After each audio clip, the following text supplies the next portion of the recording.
We're going to talk about getting higher response rates to emails.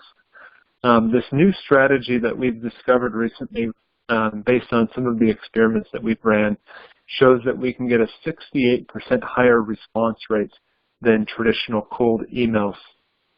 And believe it or not, emails are still one of the most effective means of acquiring new customers, mainly because it's efficient, it's direct, and people still live in their inboxes, believe it or not. And so it's a very effective tool if we can run it using this new strategy. Now, this strategy is somewhat of a hybrid strategy. What we're trying to do is we're going to wait for our prospects to actually email us. Oftentimes, if we employ this strategy, we may be waiting a very long time, but today's strategy will show you how to increase those inbound leads and then convert those with a much higher percentage rate. So what we're going to do is you'll find that most of your prospects send out regular emails. Sometimes it's in the form of a newsletter, sometimes it's just informal announcements, but usually they have an email list that they're sending out announcements to. What you want to try to do is go on their website or ask somebody to get added to any of these types of communications. The reason being is what this does is it helps create a social obligation from the prospect to respond to any inquiries that you create in response to these newsletters.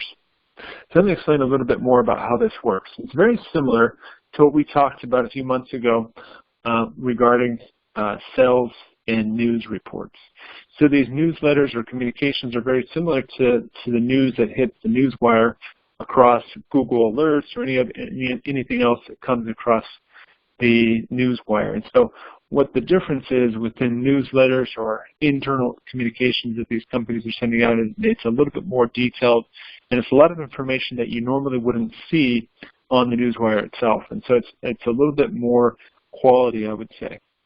So oftentimes we'll hear about new hires, new initiatives, planned and unplanned outages that companies are experiencing, news before it hits the newswire, new product launches, or even company events. These are just a few examples, but you'll find that the newsletters have a lot of great information that you could use for your sales efforts. So what we're going to do is when we receive these types of emails, and if we see something that catches our eye, we're going to go ahead and hit reply to any of those emails that come through. Now, we're not going to reply back to the marketing company that actually sent the email because that's not going to help us much.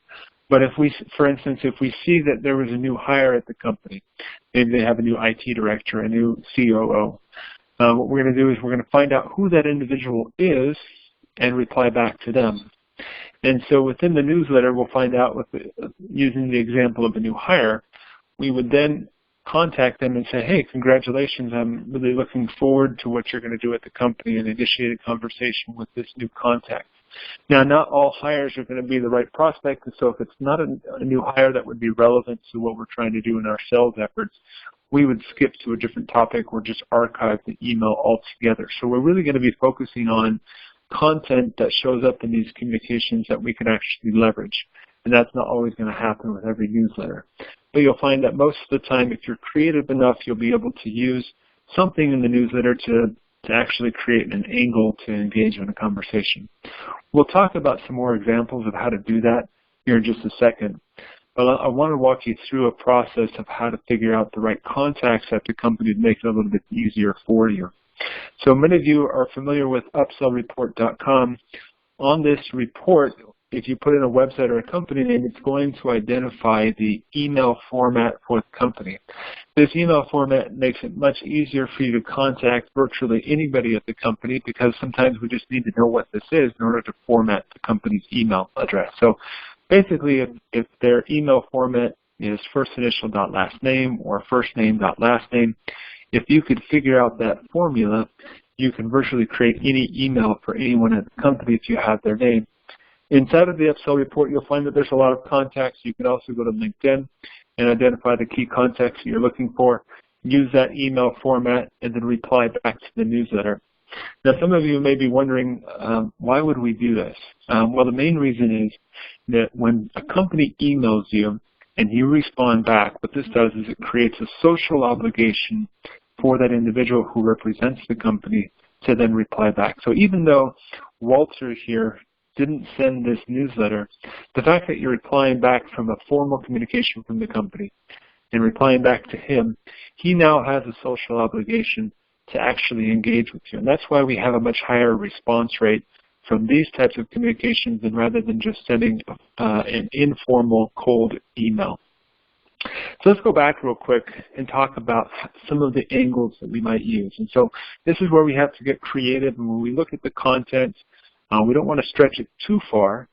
But if we talk about new initiatives, we may reach out to the IT department and say, you know, have you ran some security analytics on your platform to make sure that there's no holes in it? So we want to talk about that. If you're going to have a lot more users joining you, you're going to get a lot more visibility, which makes you more susceptible to attacks. And so you may also want to talk to them about burstable server options. Is there something? Are you prepared to add another 1 million users to your database? Is that going to change the structure of your servers? Do you have enough capacity? And so you can reply back to any of these initiatives and try to figure out, are you prepared for the changes that you're announcing within your newsletters or within your communications? If they have a planned outage, ask them why. Is there a better solution so that they don't have to do this in the future?